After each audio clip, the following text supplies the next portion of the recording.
açúcar, sim. Tanto faz. É-me indiferente, para mim pode ser. Só preciso de uma água que está ali atrás.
Posso tirar assim uma fotografiazinha?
Good morning, everyone. My name is Diogo Engracia, and I'm a team leader of the 8th Bioengineering Week 2023.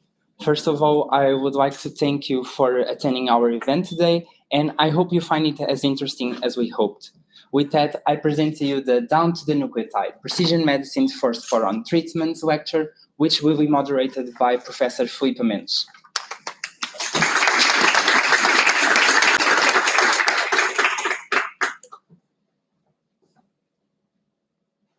Regarding the biocoins, do not forget to scan this QR code. It will lead you to a Google form, so please fill out all the information so that you can earn the biocoins corresponding to this session and win one of the 3 prizes at the end of the week. If you cannot do it right now, do not worry, because we can show it again at the end of the session. At the end of the lecture, we will also have a Q&A moment. So I invite you all to submit your questions through our SBE app in the corresponding section. And let me remind you that by doing so, you also earn biocoins. Additionally, at the end, we will randomly select one of you to receive a small prize that we have prepared. So stay tuned. And with this, I can only hope that you enjoy this session, and I hand the floor to Dr. Filipe. Thank you, Diogo. So welcome, everybody. My name is Filipe Mendes. As Diogo already said, I'm a member of the Department of Nuclear Sciences and Engineering here at IST. And I'm really happy to be here today and to host this first lecture of the Bioengineering Week here at IST. And the name of the session is Down to the Nucleotide, Precision Medicine for Spot-on Treatments. And of course, in a simple way, I'm sure all of you have heard this expression before. Precision medicine, it's an approach that aims to deliver the right drug to the right patient at the right time. So today we'll have 3 very exciting presentations from 3 invited researchers and clinicians here. And the way this will work, we'll have the 3 presentations one next to the other, and at the end we'll have a general discussion. And of course, we're all invited to ask your most burning questions to our speakers today. So our first speaker is Professor João Henrique da Fonseca. Is the Dean of the Lisbon School of Medicine. He's also a group leader at the Instituto de Medicina Molecular, that all of you, I'm sure, know already, and the director of the Rheumatology Department of the Centro Hospitalar Lisboa Norte. Hospital Santa Maria. His research focuses on markers for diagnosis, prognosis, and treatment response to rheumatic diseases, and it has with a special interest in synovial tissue. Of course, Professor João Henrique da Fonseca is a member of the editorial board of several medical journals, and for all of you students, he has an impressive number of more than 350 scientific papers, so it's an inspiration. Also, of relevance to the session today is the coordinator of the working group on precision medicine on the Rede Saúde from the University of Lisbon. So, Professor João Henrique, please.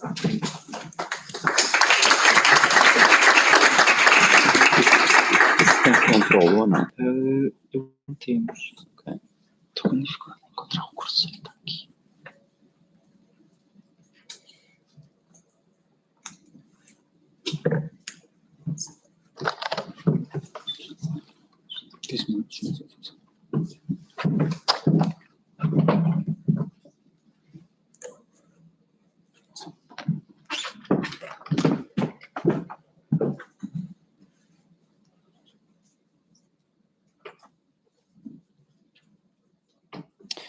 So hello, everybody.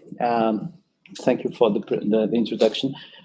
Just for curiosity, who are studying biomedical engineering here? And biological engineer, the rest of you, I assume? Maybe a few hands were not put on hold, so there are other backgrounds here? So what are the other backgrounds?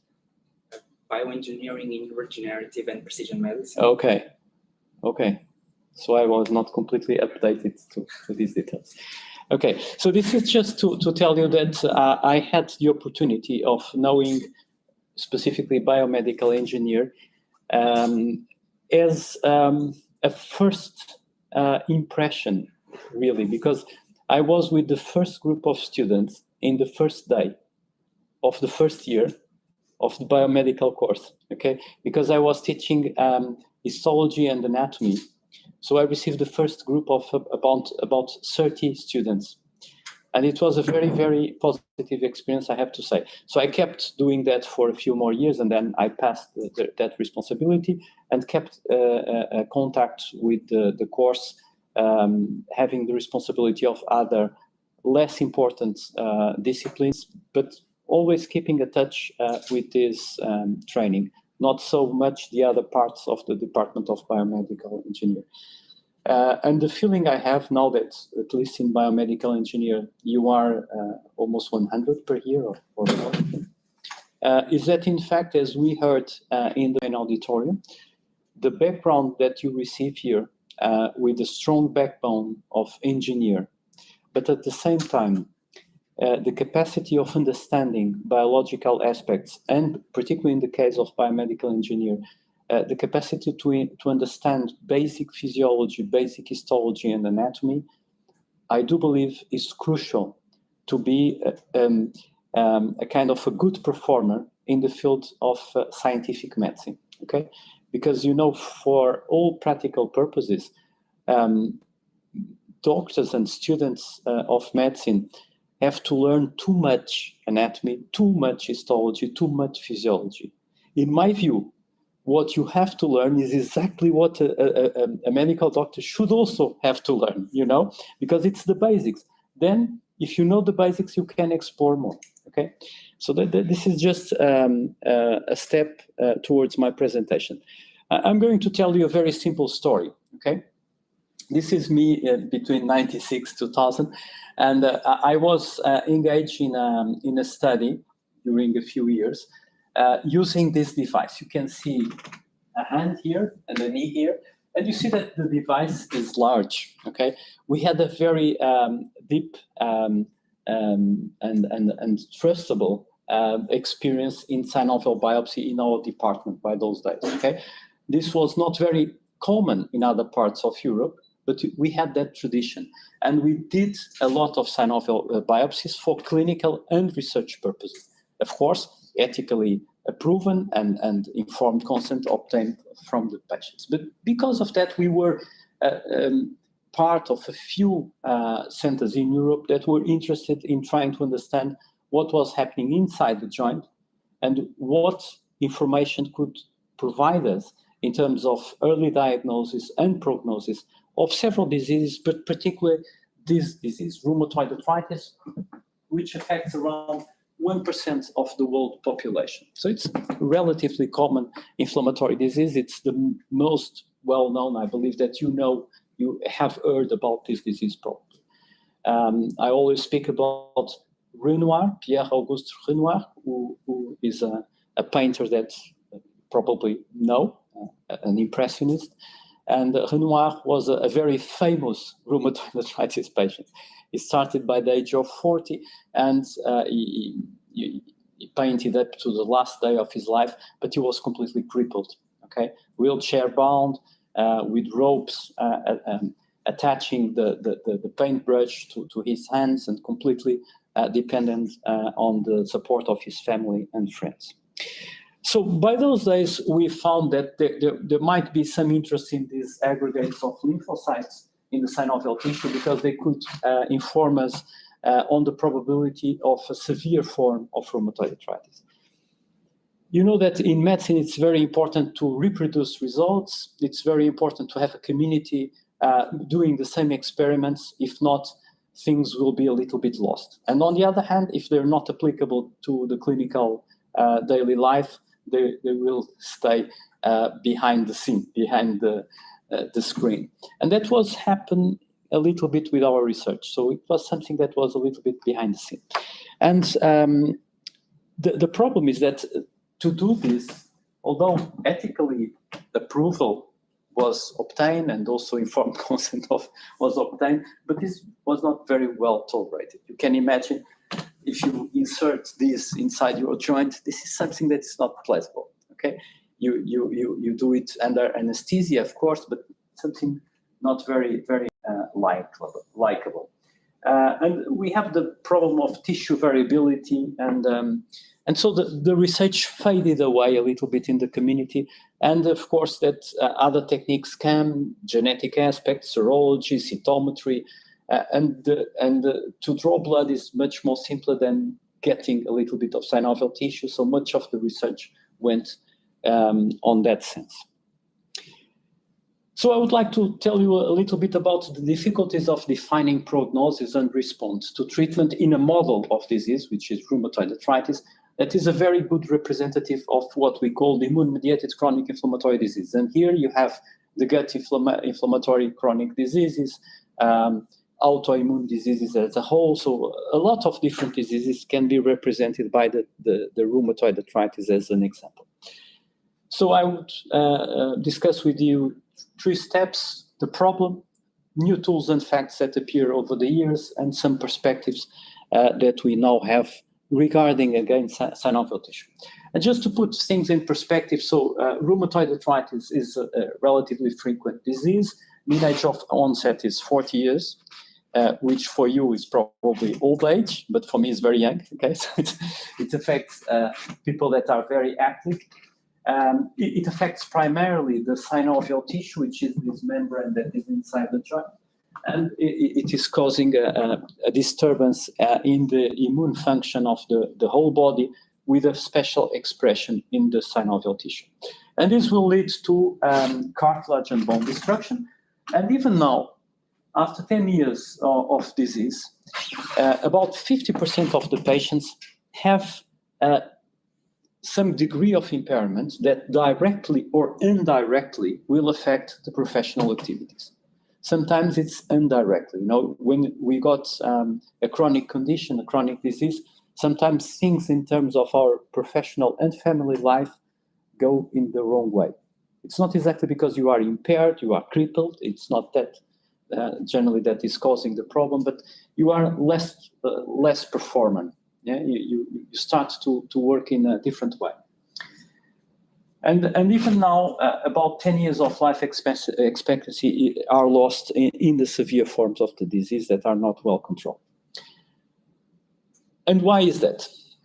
A part of the problem is because we still treat these patients basically by this last sentence, which is a little bit strange if you're speaking about precision medicine.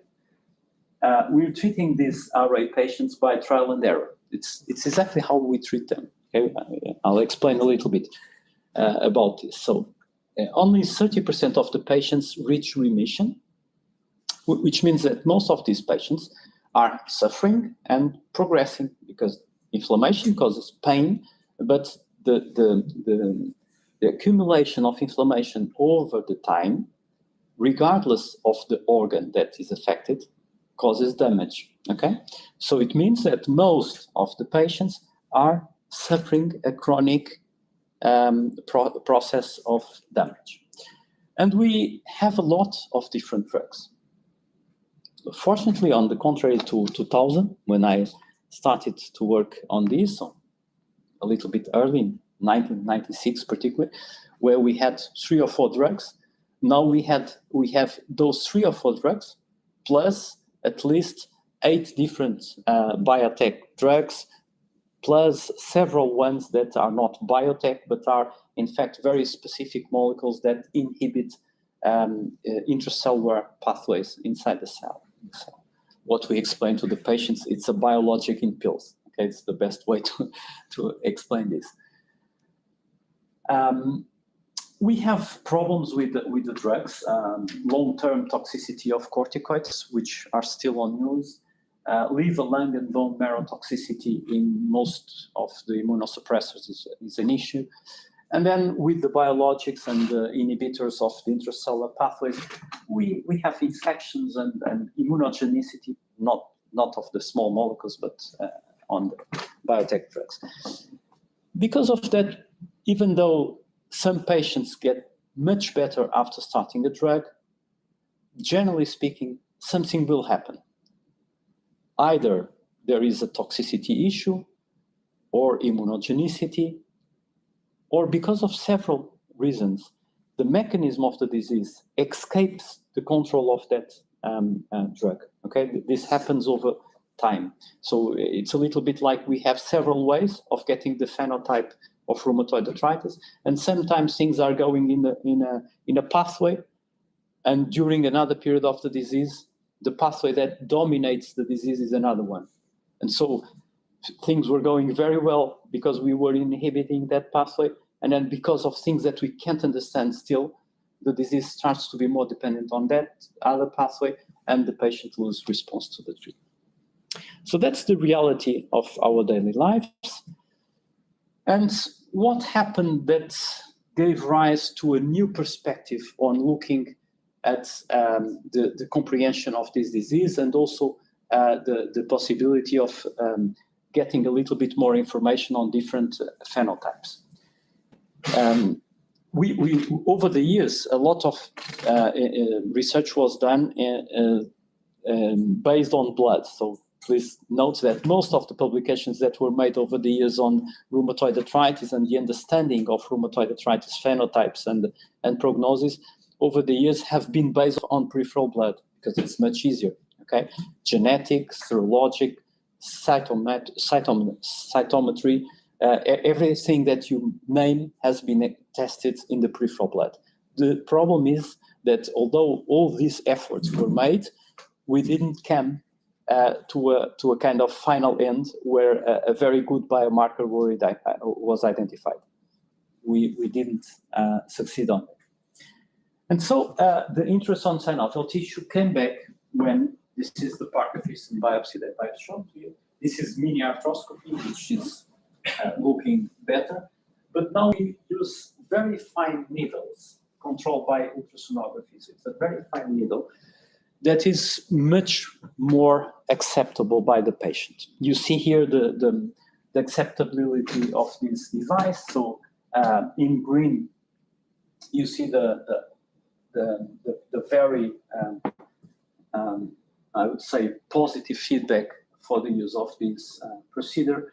And in red, it's just the number of patients that are not willing to repeat the procedure. So much of the persons that have to be biopsied by this technique accept perfectly that if needed, they can repeat the procedure.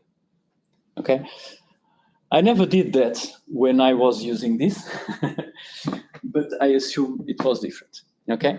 So because of this, things changed, and international consortia started to make clinical trials basing the decision of the arm of the clinical trial on some synovial tissue aspects. And one of the synovial tissue aspects was exactly those aggregates of B cells that I've shown you, that we and others demonstrated that were relevant in 2000. And we came to them again, looking at them in histology, but also in the expression of these cells in terms of the activity of these B cells.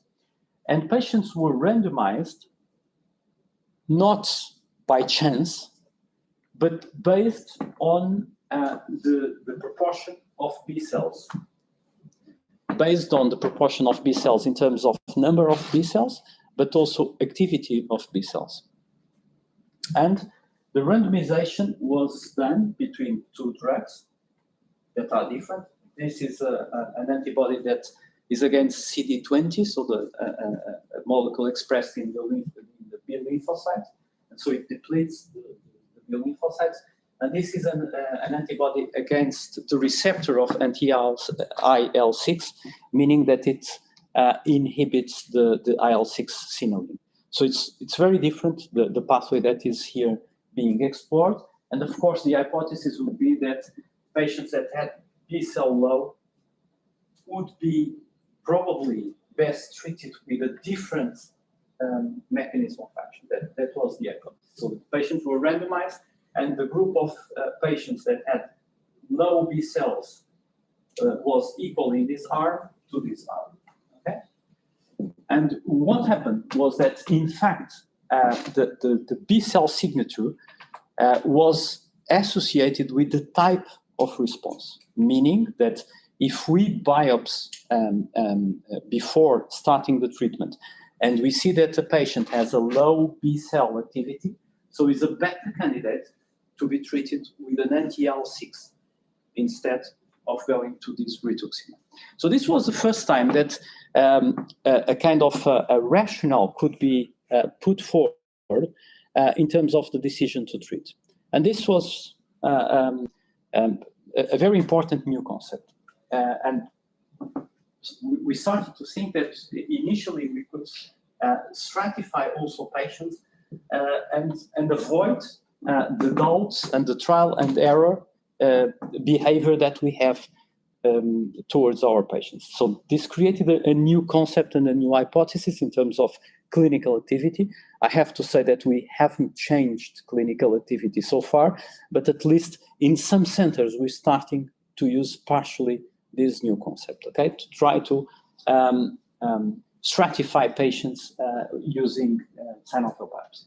But this affected also the concept of trials. So the trials generally are based on simple randomization of two groups, and they are exposed to the classic drug or to the new concept that is being tested, or with three arms, being one of the arms the combination of the classic traditional drug that we are using in clinical daily life, plus the new drug, and the other arm has the classic drug plus placebo. Okay, so this is the generally speaking the way we design trials.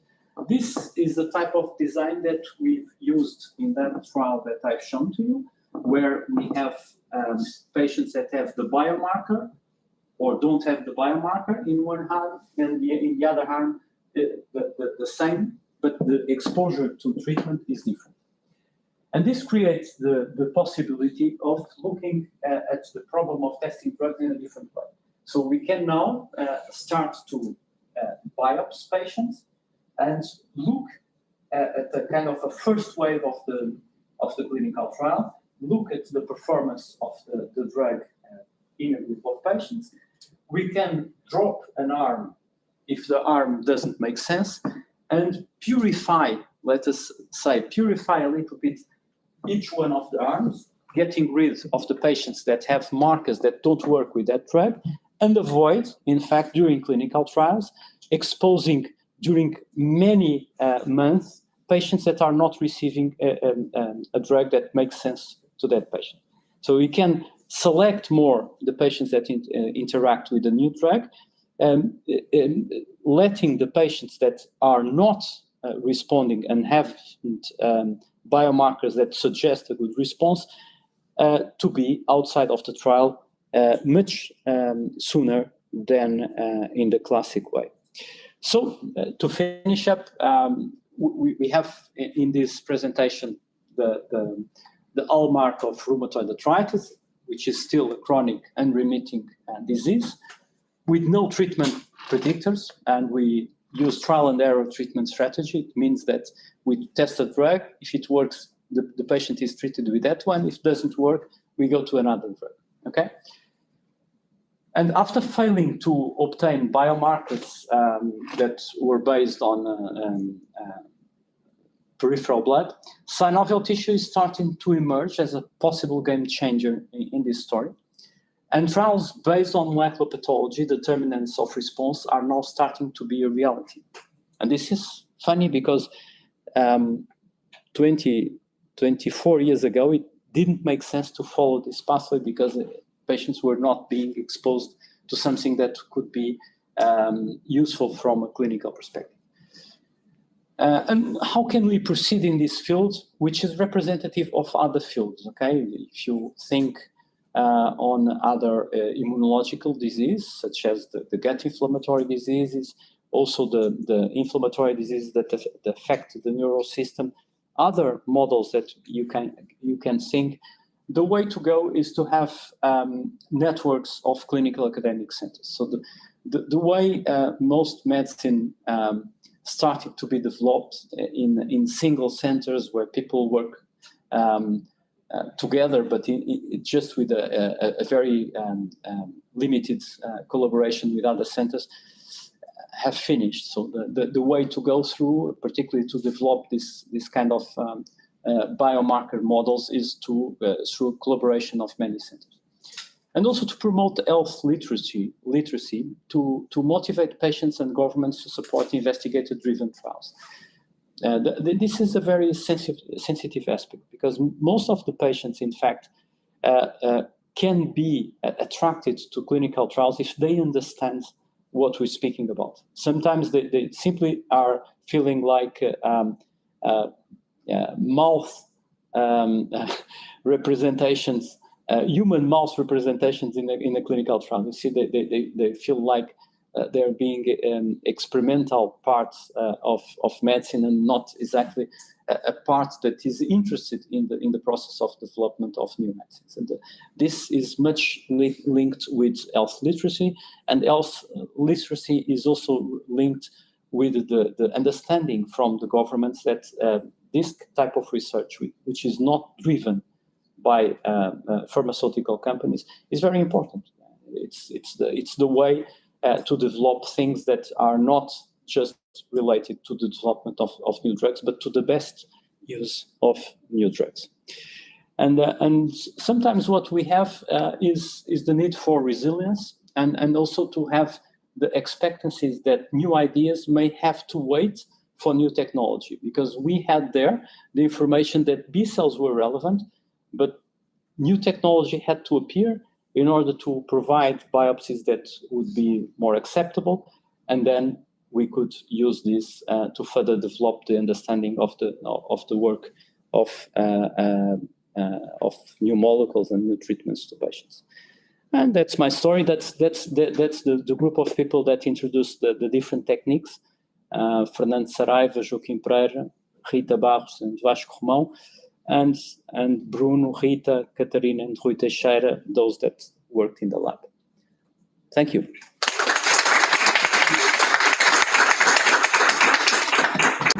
Thank you, Professor João. So if you have any questions, please keep them in mind, okay, for the end of the session. And now we'll proceed to the second speaker of today, which is Dr. Rita Fior. So she's and while Diogo is setting up the presentation, she's a development biologist, and she's currently a research group leader at the Champalimaud Foundation. And you will see, of course, in her presentation today that she is working with zebrafish and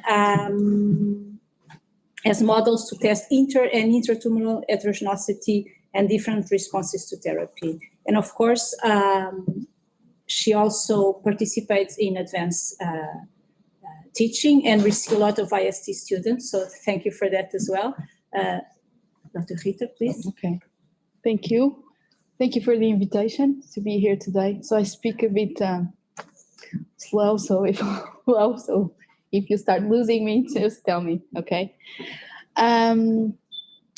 It's really nice to be here today, and after the talk by Professor João Eurico, I think it's very clear that although we have so much technology, and we are in a technology engineering school, we can fly to the moon, we can whatever, internet is amazing, everything around us, but still, if you're a rheumatoid arthritis patient, or if you're a cancer patient, you still go through trial and error approaches to find the best treatment. And this is happening today, 2023. And I think that's annoying. that's really has been really my driving force to start this work that I'm going to show you, which is part of my lab. So my lab has two main arms of research. One is this, which is very focused, trying to go to the clinic, and another one more looking at the biology of cancer. Okay, so what are zebrafish avatars? So these are zebrafish patient-derived xenografts, where we take tumor cells from patients and put it in zebrafish to test the drugs before giving it to patients. This is the simple idea. When I started the work, the gold standard in the field was to use mouse avatars. So take tumor cells, put it in mice, and then test the drugs in mice. And this has been shown to be really good and predictive of the patient response. But they take months to develop.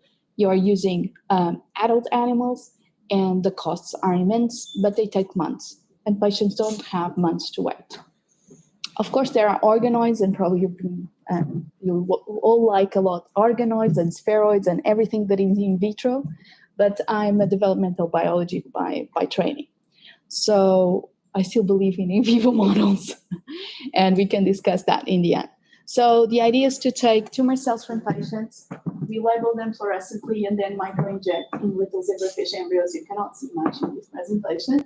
But then after that, we put them in 6-well plates, the zebrafish embryos with the tumors, and then we can treat them with chemotherapy, radiotherapy, or even biological therapies, okay? And then, so the idea is that after 4 days total, we can then sacrifice these xenografts and then test the effect of these drugs on the tumor cells.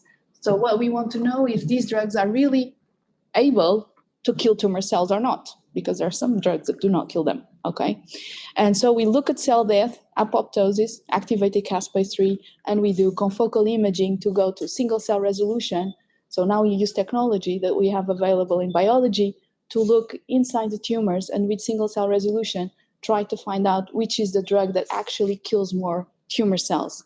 And so our big goal is one day help doctors choose the best treatment for their patient. That is our big goal. So it's like an antibiogram for bacterial infections, but for cancer. So this is the idea, okay? So how do we do this? So we use little zebrafish embryos of 2 days post-fertilization. So these are really small. So we have to align them. So the resolution is not very good, so I hope you can see it. But the thing is that with a little piece of tumor, we can microinject hundreds of zebrafish. So this gives us numbers, okay? So here is Mayra. She was a PhD student in the lab. And so we need to microinject these tumor cells under stereoscope, okay? And it requires a bit of technique, but then after practicing, you'll get there. And so we microinject these tumor cells into the zebrafish embryos, and then, so you cannot see this now. I don't know if you can reduce a bit the lights, but there's the eye, the heart of the fish, and here is where we inject the human tumor cells, okay? Then after this, what we do is to treat them in the water of the fish and then analyze by confocal imaging. So we can zoom in into the tumors and have single cell resolution. We do immunofluorescence, and then we can analyze what's happening. Another advantage of the model, well, we first have to show these human tumor cells were able to proliferate inside the fish. Another advantage of the model is an in vivo model. So if cancer cells are highly angiogenic, what happens is these tumor cells are able to recruit blood vessels from the zebrafish host, okay? So we can see in live whether these tumors are angiogenic or not. Also, human tumor cells can migrate and invade distant sites of the fish, so we can also assess the metastatic potential of these tumors and maybe have prognostic value on this. Another advantage of the model is that you can take the whole fish with the tumor cells live into the microscope and study biology and study, see how tumor cells are moving, how cells can extravasate, for instance. So this is the tail of the fish, and we can use transgenic fish that labels, for instance, blood vessels. So here is the tail of the fish, and you see how cells are trying opening the gates of the endothelial cells to get into this niche, and so we can study the biology of this. Okay. So in the last years in my lab, we've been developing several models to develop these avatars models, and it's been really a huge multidisciplinary endeavor where we collaborate with a lot of doctors and nurses and everyone in the Champalimau Foundation, which also has a hospital, but other hospitals in Lisbon. And so we developed protocols for colorectal cancer, rectal cancer, specifically radiotherapy, pancreatic, stomach, breast, ovarian, bladder, and also develop protocols for targeted therapies. Because even targeted therapies that have biomarkers, then the biomarkers are not 100%. And many times patients do have the biomarker, they have the drug, and then it doesn't work, okay? So still needs really to challenge the cells directly with the drug is much more powerful, in my opinion, because you have a lot, you can, cells need to integrate all the information there. Okay, so this was an example that I want to show you, which is, this is the guidelines for advanced colorectal cancer, okay? So every time you look here, there is or. Every time you have or is because these are equivalent options of treatment, okay?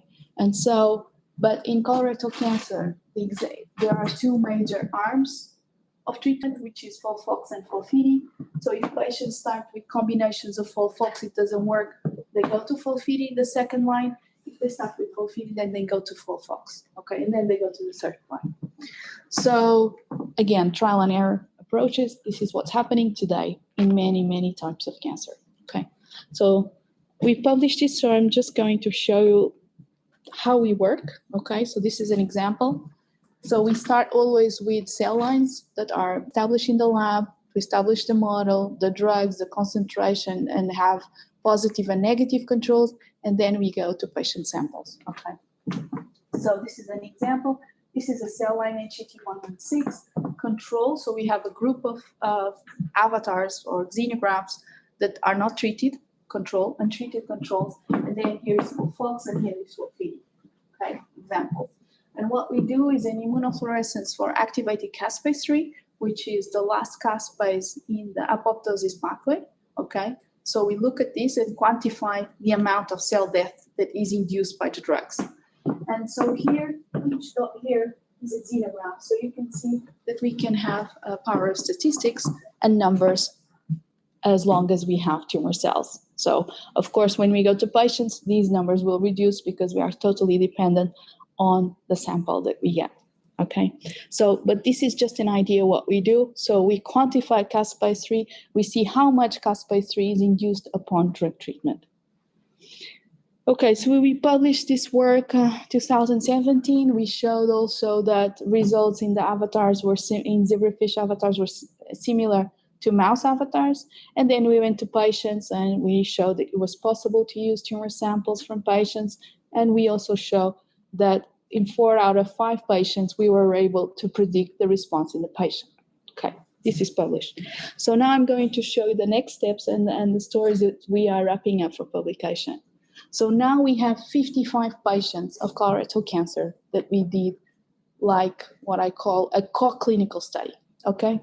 So we get samples from these patients that went to surgery, and these patients went to surgery, and after surgery, they get these treatments that are in the guidelines, okay? We don't interfere with treatments, okay?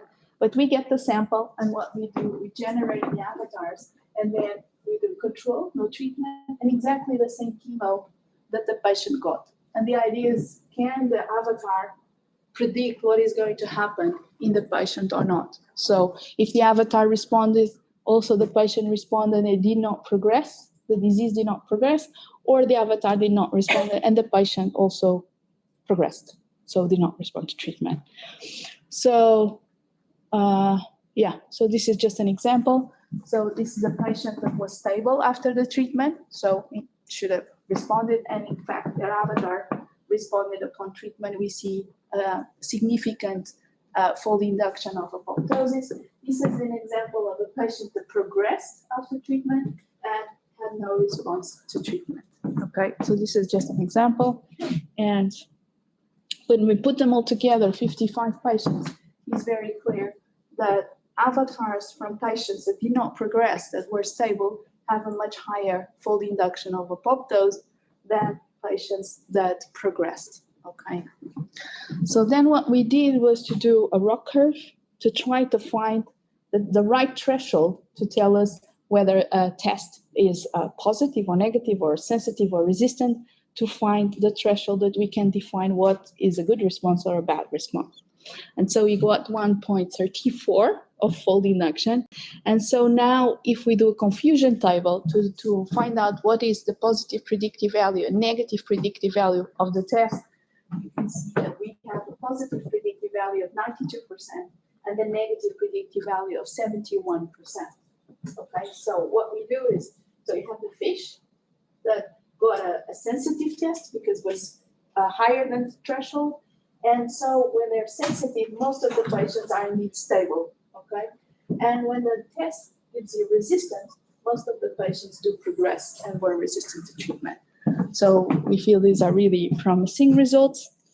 But now if we plot the progression-free survival of these patients, so we have these patients, the 55 patients. Now we're going to look at them and divide them into groups according to their avatar response, okay? If you're not following, you can ask questions, okay? Maybe I'm talking too fast. So what we did was that patients whose avatar were higher than 1.34, the threshold that we find, we divided them and went to look what is their progression-free survival. And patients whose avatars were lower than 134, that we consider resistant, what were their progression-free survival? And I hope you can see here, so it does a huge difference. So if their avatar responded, they were also having a much better progression-free survival than the patients. This is not saying anything, just saying that if chemo works, it's really good. You just have to put it right. The right treatment to the right patient, again, okay? So it has nothing to do with the avatars, it's just saying that if you get the right treatment, the right patient, that will be good for them. And that's why these chemotherapies were approved in large clinical trial, etc. But if we give the right treatment to the right patient, I think we can increase much better the progression-free survival of all patients, okay? So in breast cancer, we have less numbers. We have 17 patients, and I think now 18 patients. And here we have 100% predictive value. Okay, we cannot distinguish a pathological complete response from a partial response. So I don't know if you know, but in breast cancer, patients before surgery, they have what is called neoadjuvant treatment. So you have chemo before the surgery. And sometimes some patients respond so well that when surgeons go in, there is no tumor there. So this is considered a pathological complete response, which is then confirmed by pathologists. So we cannot distinguish if it's going to be a fantastic response or a partial response, but we can distinguish whether it's going to be a response or non-response, okay? So where are we going now? So with these results, exciting results, we are going to the next step, which is really to try to do a randomized clinical trial. So we have approval, and we're going to start really soon.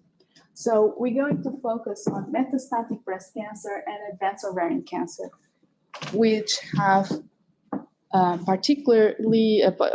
particularity that these patients, we're going to focus on patients that have ascitic fluid and malignant pleural effusion. So ovarian cancer patients, about 50% of these patients, they at some point will have a lot of ascites. So it's a liquid in the peritoneal cavity, which has tumor cells. And we found out that with these liquids that are usually drained from patients to alleviate symptoms, you can get a lot of tumor cells. And these tissues, these liquids are trashed. So they are considered medical waste. So the idea is that to take medical waste and do the avatars. So we don't need an additional procedure to do the trial. We're just going to take this medical waste and do avatars. So the idea is that patients come, they'll have an appointment, consultation with the physician, with the oncologist, and the oncologist will decide within the guidelines what are the options for that patient according to their comorbidities, because sometimes you have maybe 6 options, but for that particular patient you only have 4, something like that. So the doctor will have to define which are the options available for that patient. And then after that, the patient will be randomized to 2 groups, either to the physician choice, an oncologist will choose the way he usually chooses, many times talking to the patient and seeing which is the drug that has less toxicity or whatever, or it will be randomized to the avatar test, where we'll test exactly the options, the same options that the oncologist defined before. So we're not going to test new drugs, only the ones that are in the guidelines, okay? And the idea is really that in the end, we can compare the clinical response in both groups, okay? So, and the idea we expect that, again, giving the right treatment to the right patient could change, really could be a game changer. So when we wrote this clinical trial and the protocol to submit it to the ethics committee, it was really hard to calculate the population size of the trial because there were no data on these advanced patients separately that we could identify in the trials so that we can have an idea of what was the response rates. We had no idea. So we submitted the protocol as was done, but then we had the opportunity to do a study with ovarian cancer patients. So I had a doctor in my lab to do an internship, and so I asked her to try to do this. So she went back to the registry in Portugal, in IPO, Coimbra, and several other hospitals with some friends, and tried to find out what is the progression-free survival of patients that respond or no respond to treatment. This was not published, meaning these patients with ovarian cancer have a really bad prognosis. So at some point, and also metastatic breast cancer patients. So at some point, doctors were saying, okay, maybe if we even give the right treatment, it won't make a major difference. So I'm like, so this won't be very good for the trial, right?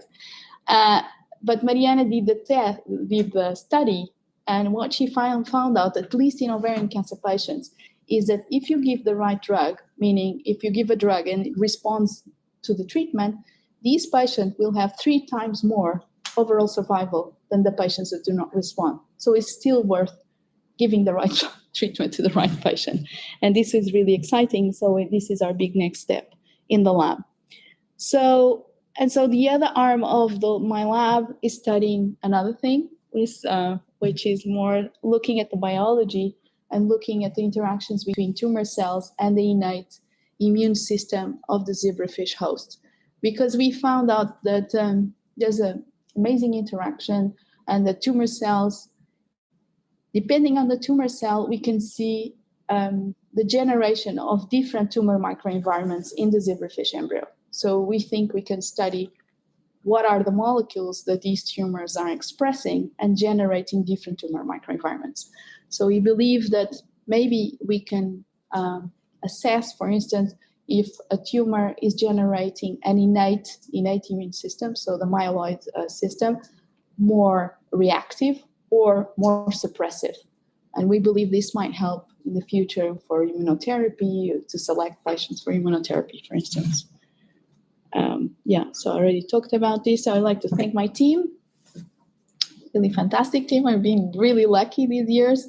I would like to thank the collaborators, all clinical collaborators, scientific collaborators, also people that help us and give us reagents, all our platforms in the Champalimau Foundation, my mentors, funding, and you for listening. And thank you.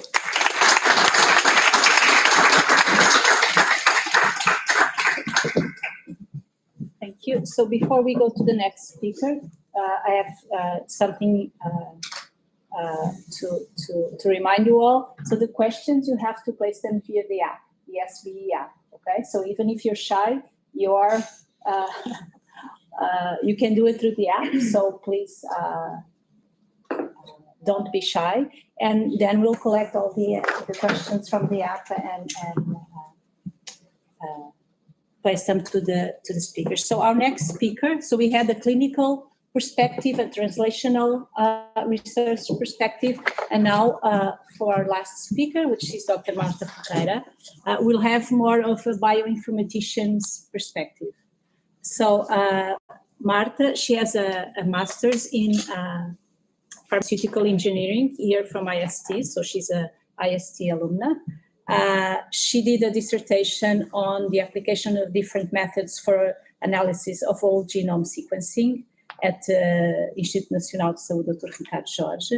Now, currently, she's at I3S, Instituto de Investigação e Inovação em Saúde, in Porto, and she's responsible for the development of several and different bioinformatic tools for application in different projects, ranging from cancer to obesity and diabetes. So please, Marta. Thank you for the presentation. Thank you for the opportunity to be here. So in this moment, for starting, I decided to put a slide because like I will present for students. I think it's important to you to know how the pathways for us to being this part of the talk today, because I start with biomedical engineering at UTAD in Vila Real. Then I decided to move to Lisbon to take my master's degree here in Técnico and with the Faculdade de Farmácia in pharmaceutical engineering. So then I take the opportunity to develop my thesis for my master's at the Instituto Dr. Ricardo Jorge, where I could start being in touch with bioinformatics. Since that moment, I decided that I think my life will be in bioinformatics area. So I finished my master with my defense, and then I could apply to a fellowship in bioinformatics at EMM. I do my fellowship there, and then I had the opportunity to go to Porto to a research technician position in bioinformatics. So this leads to a huge opportunity to develop my PhD in the bioinformatics field, where I'm now in my almost finished my second year of bioinformatics. So I listen in the open session that biomedical engineering is broad. They could learn a lot alone. So this is an example, because if you go and see my background, maybe nothing of bioinformatics could goes in my pathway in my studies, but now I'm develop my PhD only in bioinformatics. So today I will show you a bit of genomics and the bioinformatic tools to do that. We know that the genome is a huge universe that gives us different aspects in our individual person. So if you study the genome, we can understand the disease progression and the behavior in our disease or in our healthy body. So the genome field is a large, and we have a lot of areas that we can study, like the genome, like the epigenome, transcriptome, proteome, and metabolome. My PhD is focused in integrate these omics and try to find a way that understands, because nowadays normally we look which one alone, but when we integrate them, maybe we will have answers to some biological questions that we couldn't have if you only look for one alone. So today I will show you an example of this integration. That is a work that integrates genome, copy number variants. I don't know. I'm sure that you listen copy number variants. That is alteration in the copies of the genome, difference in the mRNA expression, and also in the protein expression in gastric cancer patients. In a cohort that someone have diabetics and some others didn't have diabetics. So I will show you an integration of these studies. So starting gastric cancer is the 5th most incident type of cancer and the 4th most lethal cancer in the world. And we can see this more or less the same panorama in Portugal. They have a problem that normally is have a late diagnosis, and we have why we have this late diagnosis, because the detection is difficult, but also because we have a disease with heterogeneity. And the studies and the publications that we found about the gastric cancer, we see classifications like the Lauren classification that is used for the prognostic factor that can classify the different patients in gastric cancer in 4 major categories: the intestinal, the diffuse, the mixed, and the indeterminate. And we can split this gastric cancer cohort in different type of cancers following the Lauren classification. The other is the microsatellite instability, that is where patients are genomic stable but chromosomally unstable. And this is another molecular classification subtype, and that could also introduce some bias in the treatments. And nowadays, also the sexual difference have been described as important factor for split the patients, because they react in different ways to different treatments. But we have all of that, but we can have other types of variables that could lead to heterogeneity in cancer. In this case, I will present part of these differences linked with a metabolic disease. This metabolic disease is diabetes. Diabetes is a chronic metabolic disease characterized by elevated levels of blood glucose, which leads over time with serious damage in heart, blood vessels, eyes, kidneys, and nerves.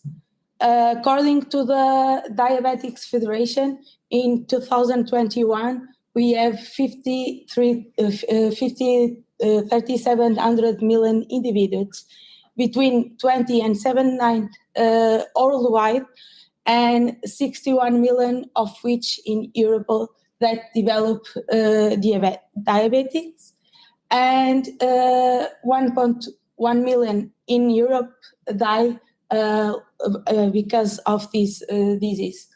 And why and how diabetes could affect our life? We know that normally the pancreas produces insulin, and this insulin is recognized by the cells, and we can uptake the glucose for the cells. Then they could produce energy and do the pathway, the normal pathway. Then we could have the diabetics type 1, where the pancreas didn't produce the insulin in the levels that is necessary. Then the cells could not have the insulin, could not uptake the glucose to produce the energy and the other process. And then we have also the type 2 diabetics, where here the cells, the pancreas produce the insulin in the normal way, but the receptors in the cells are deficient, so they couldn't recognize the insulin, and because of that, the cells could not uptake the glucose and could not have the production of energy and the normal pathway. This work that I present today is focused in a cohort with type 2 diabetics. So, but why we need to see diabetics and cancers together? The co-occurrence of diabetics and cancer has been increasingly investigated in recent years, but the interplay between the diabetics and the cancer and the influence of this disease in cancer molecular profile remains understudied. But there are evidence that suggests that diabetics is closely related to the risk of developing gastric cancer, and the metformin, that is a drug that the type 2 diabetics normally take to control the glucose levels in the blood, are associated with a lower risk of gastric cancer, or even a better prognosis with treatment. So in this project, we aim to unveil the molecular features and related biological mechanisms which might distinguish gastric patients arising in patients with and without diabetes. Our cohort is composed by 42 gastric cancer patients, 21 with diabetics and 21 without diabetics. This cohort was selected taking into account that the diabetics patients only takes at least 2 medications for the treatment of diabetics, and none of these patients took insulin for controlling the diseases. Then we performed the sequencing in different type of platforms. One sequenced the DNA to analyze the copy number variation. We analyze also the mRNA, sequence the mRNA to analyze the differences in the expression of different genes, and also the proteins to see the presence or absence of some proteins in this type of patients. And then we proceed with different analysis, bioinformatic analysis. So in our first approach, we compare all the patients, all the diabetic patients against to the non-diabetic patients.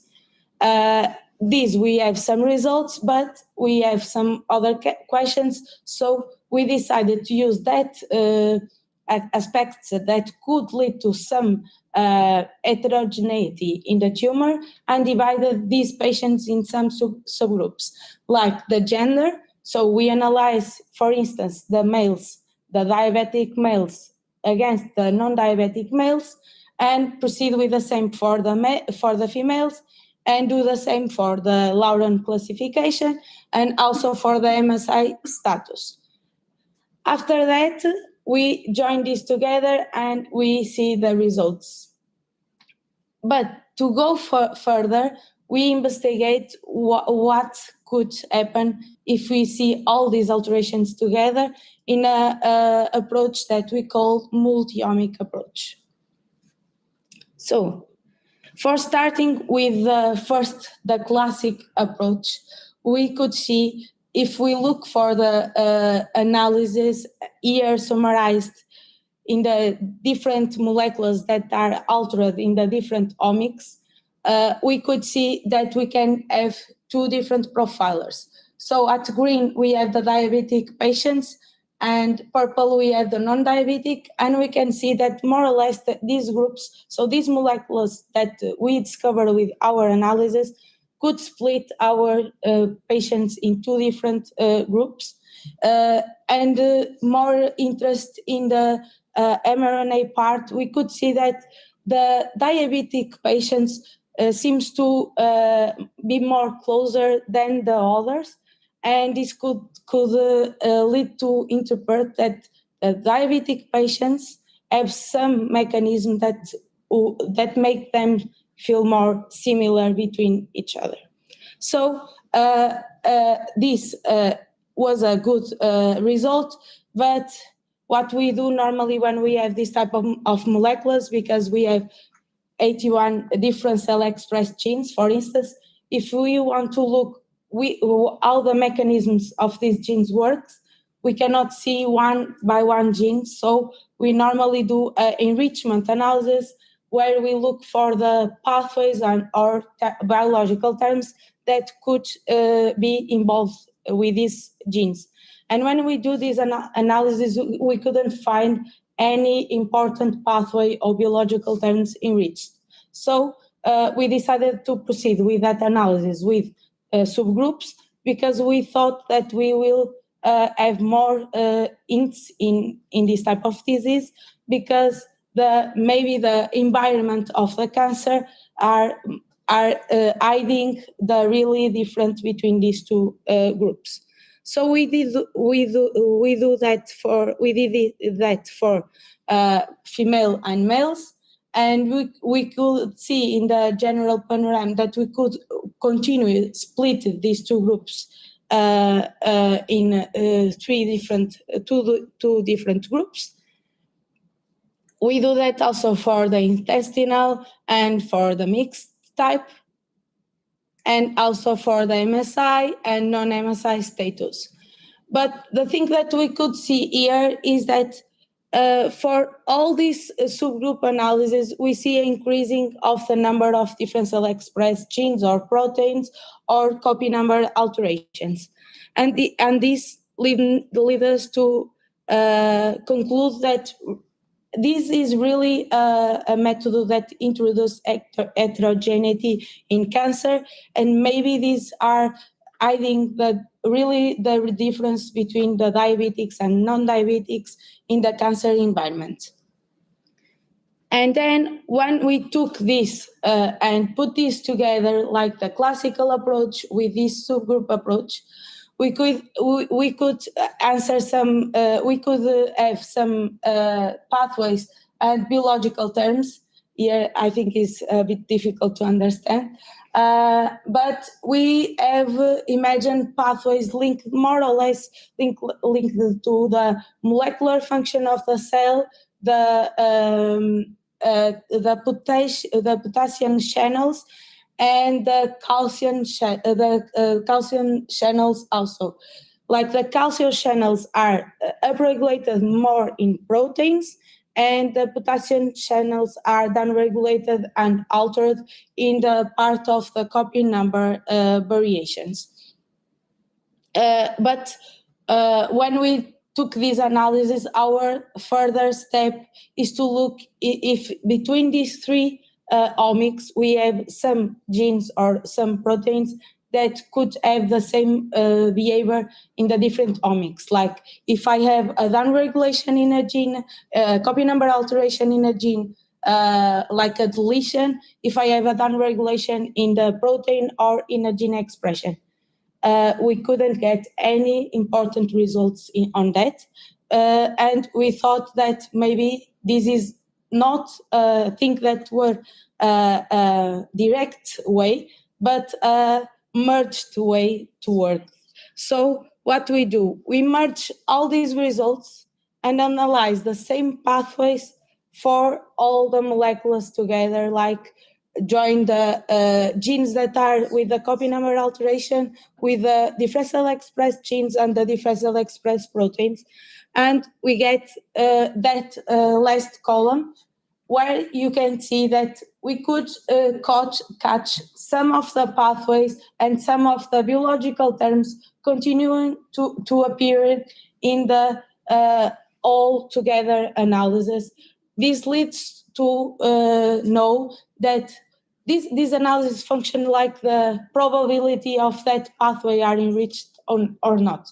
So if we increase the number of genes, and if imagine the first go terms are not related with this disease, they will disappear. But we see that some of that will continue to appear when we increase the size of our number of genes and proteins or copy number alterations. So this leads to understand that this is a merging of interplay between the differences in the copy numbers, or the difference in the DNA with the difference in the mRNA and in proteins together, that give us a hint to the differences between the diabetic patients and the non-diabetic patients. And interesting, because I starting to show you that we have a huge classes of heterogeneity in gastric cancer, and that the other disease could be other feature to this heterogeneity. And we didn't know why some patients fail in some treatments. And this is a hint to look for that and see if it is possible or not. Because we find that the channel, the potassium channels and the calcium channels are altered in these mechanisms.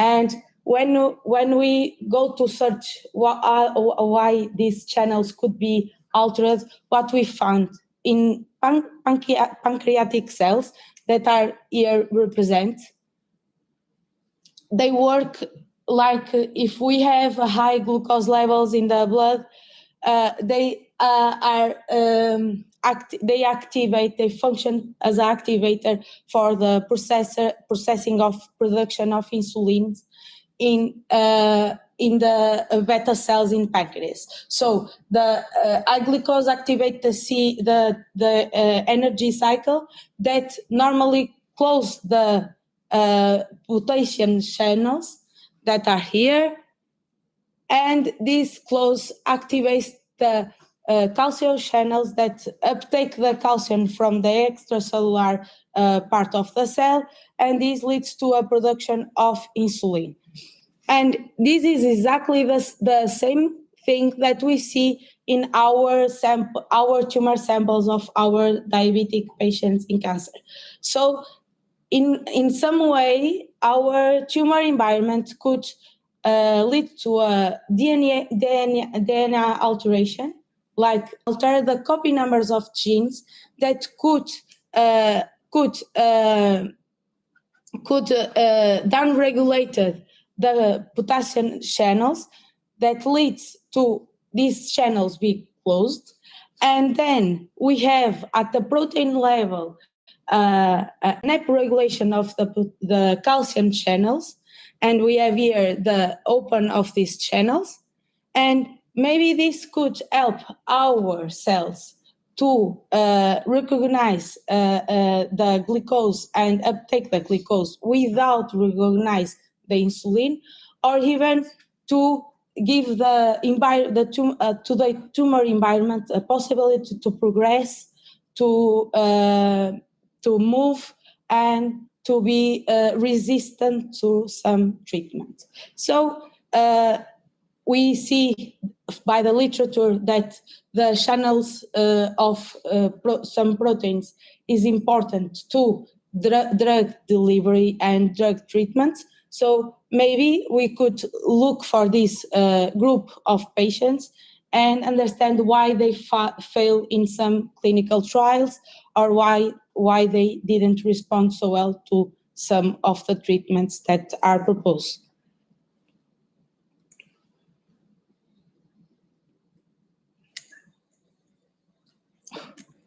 So my talk finished. I would like to know that my supervisor and my group leader is Carla Oliveira. I would like to thank, because this is all possible because their support. Irene Gulu is a pathological doctor that helped to collect this data and produce these all results. And our group are there and supporting us in developing these works together, and all the funding agencies to help us to develop the projects. Thank you all for listening. Thank you, Marta. So I think it's also quite nice to, especially for the students, to hear from an early career researcher, so closer to your path. So we have time for discussions. I know there's a coffee break soon, and that there will be pastéis nata. So, but please stay with us for a few more minutes. And so we're trying to see. So this is something new. So the questions will be asked via the app. So hopefully it will work. If not, then, oh, great. So we have some questions already. So this is working, excellent. So should I read the name of the person or maybe not? Okay, perfect. So first of all, I really want to acknowledge all the speakers. We had different approaches. We had a point of view from the clinics, a point of view from the translational research, and towards the end of the data analysis that is required for these studies. And the first question is for Dr. Rita Fiore. As you mentioned, we could use in vitro models like organoids or organs on a chip to test new drugs. So why using animal models? Also, is there a reason for using zebrafish and not using another model? So I'm sure you get this question a lot, please. Yes, so organoids and spheroids have been shown to be, well, 2D culture has not been shown to be population response. Now you have spheroids and organoids, and I think they're getting there. But in an animal model, this is one new answer. We have millions of years of evolution of a petri dish in human, and not really. It's not the choice of the researcher to put, FPS, FGF, the growth factors. This is researcher-driven. In an in vivo model, these millions of years of evolution, I would say it's that. We also have the tumor microenvironment and genesis, micrometastasis. I didn't show, but we have quite nice data showing that the metastatic potential of the cells in the zebrafish in this short assay can also give us some prognostic value on the progression of the disease, for instance. So I think they're great models anyway, and all the models should complement each other. Other models, other animal models, well, mouse models, they take too much time. They're fantastic. They're the best. They're more related to humans, but they take too much time, so they're not practical. You cannot use them, so it's not an issue. Drosophila, people are trying to do transgenic flies with exactly the same mutations as in patients, but they get like maximum 10 mutations, and they take 3 months to do these transgenic flies. And again, we have 10 genes and interactions between 10 genes, but I think it's not just 10 genes that are altered in cancer.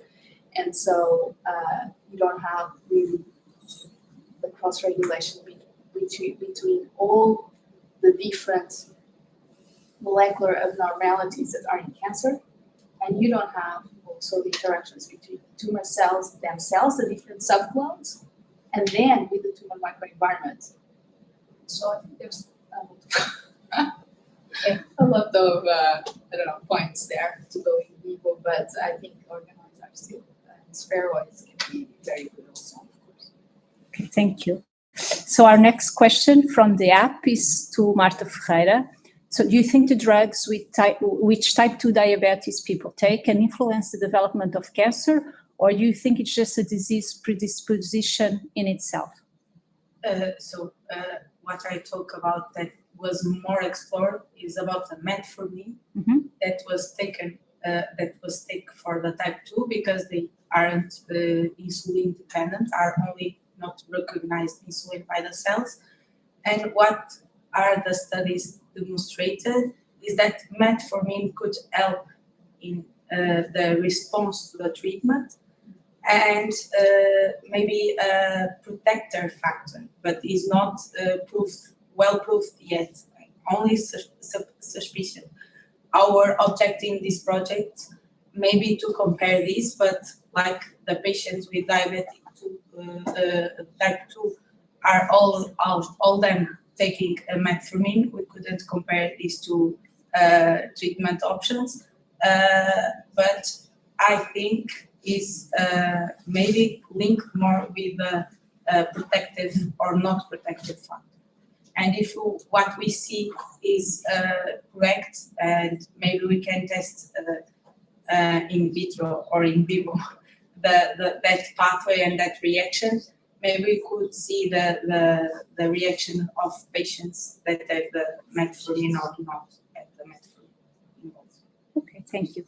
So now we have a question for Dr. João Fonseca, one particularly for you, and a second one that was directed to you, but I think maybe all the members in the panel can also address. So the first one particularly for Dr. João Fonseca is the stem cell bioengineering technology applicable in the treatment of rheumatoid arthritis? So the first one. And the second one for the panel, how is the relationship between medical doctors and investigators? Are doctors somewhat hesitant to try new treatments? So Dr. João, the first question, for some of you, I might have the opportunity to give you a presentation on stem cells, MSCs, and rheumatoid arthritis by coincidence. So maybe some of you in this room had that chance. It works a little bit. It is very safe. However, it is probably an option that will not be used in clinical practice. So it has a minimal effect. It's safe, minimal effect, so that as there are many other options that are highly effective, probably it will not be used in clinical practice. So the other one, I will reply from the doctor's perspective. You know, doctors are, generally speaking, conservative, okay? And that is good and bad. It's good because this is safe for patients. It's bad because sometimes there are true innovations that can make a difference, and you have to change the mind of doctors for a period of time in order to let them be confident in using a new treatment, and after that they will start to use it, and there will be another cycle of consistency and of a feeling of efficacy and safety that the doctor has, and then you have another new drug that will be assessed scientifically and then subjectively, and you know, doctors are human beings. So they are afraid of testing something that might be harmful to the patient. So it's something that is interesting from a behavioral point of view. Inside, doctors are concerned. So actually, before you answer, related to this question, so from the clinical perspective, what do you think is the main challenge that you face when translating the basic science knowledge or the translational science knowledge into the clinical day-to-day? And then the same reverse for you. So again, this is probably a question that is thinking on a step before the step I was alluding to. So the big challenge to clinicians that are nearby science or actively engaged in contributing to science is the level of complexity that at this moment basic science, wet science has in terms of the physiology, the details, molecules, etc. That create a barrier between innovation and the part of translational medicine that is dependent on doctors. Because the other part is dependent, of course, on people that are very conscious of all the disease mechanism, etc. Sometimes it is a little bit of a barrier that is difficult to be overcome. It's a little bit like when we speak about statistics. We have a biological phenomena and we have a high-level statistician. And sometimes we need someone that reaches this, because basic scientists are generally speaking not very good at statisticians, such as doctors also. And then you have high-level statisticians. And sometimes you need to make this bridge with another person. Here it's a little bit the same for this question. Sometimes there's the need for someone that bridges well between basic wet science and clinical science. Thank you. Then Dr. Rita Fior, from the researcher side, what is the main challenge to translate the knowledge that you produce into, in a first step, clinical trials, and then for clinical application, and also taking into account your experience with the zebrafish avatars? So in my case, I think we are trying to do a test, the therapies that are in the guidelines. Mm-hmm. So in the beginning, I thought that doctors, they're very receptive to collaborate, but then to actually apply, not so much, so they're very conservative. I think so. I think if I was in the US, this was not happening. Please. But saying this, I realized that we really need the clinical trial, the randomized clinical trial. That's the only way to go. And I realized that when I read the book, which is called Breath of Salt. And this book may be for students. It could be really nice if you're in the medicine or whatever world. It's about cystic fibrosis and the story of cystic fibrosis that goes along with science very well. And at some point, they were able to do a test for newborns to see if they had cystic fibrosis. This is a terrible disease, and they had to do a clinical trial to show that it's better to know or not. So there were children that were in the control group that could not have the test, and there were children in the group that had a test, and so they had much better treatment just in the beginning, and they had to show that this was statistically significant for the health of children. So when I saw this, okay, they're doing this to children, we need to do a clinical trial as soon as possible to try to see if this is going to be different. This is the only way to change medicine. So for me, that was opening. Of course, I knew this, everybody was telling me, but to feel that you needed to go to that extreme, when for me, having a test instead of trial and error, you have something that could give you a bit more data on which is the best treatment. I thought it was quite obvious, but it's not. So that is my experience. And now, but there's also a lot of nice feedback from doctors, and they're really open. But then to go to the patients, I think they are conservative, and that's also a good thing. So I understand that. It's a balance. I do understand, but it's just saying.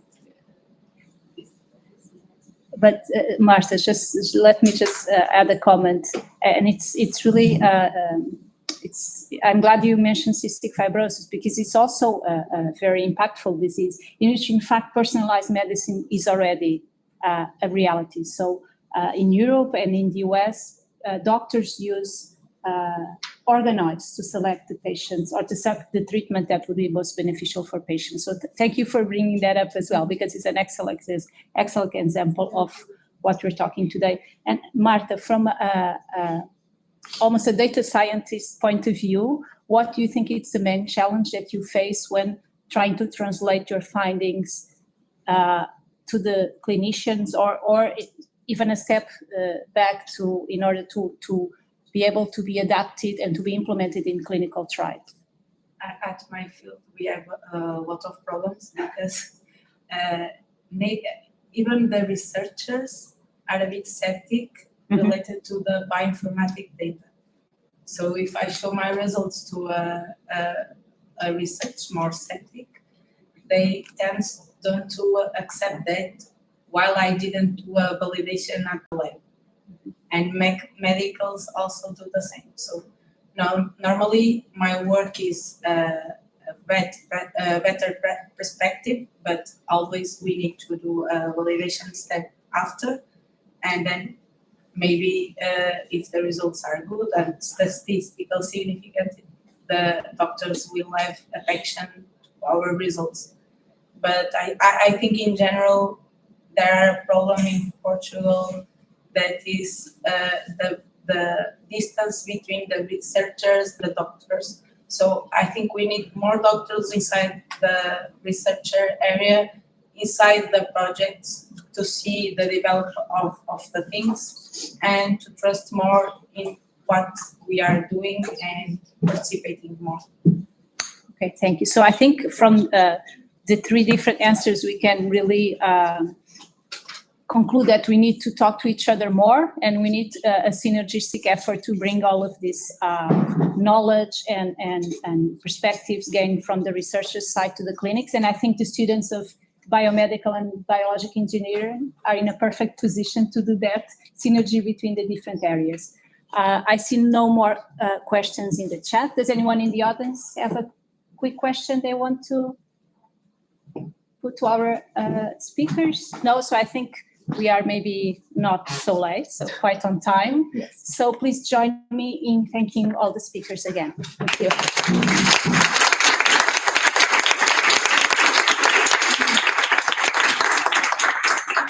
So we have reached the end of this interesting session. I want to thank once again our speakers for your willingness to be here with us today and share a little bit of your knowledge. Regarding the giveaway, we are giving you an SBE bottle, and the winner of this lecture is Celine.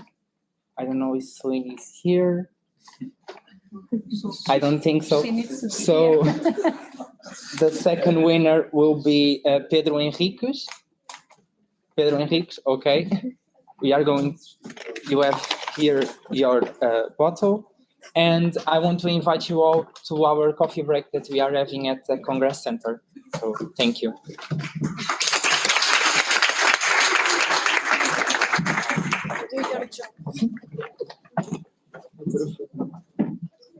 É uma coisinha para si. Obrigada. Muito obrigado. Obrigada eu. Gente, só isso.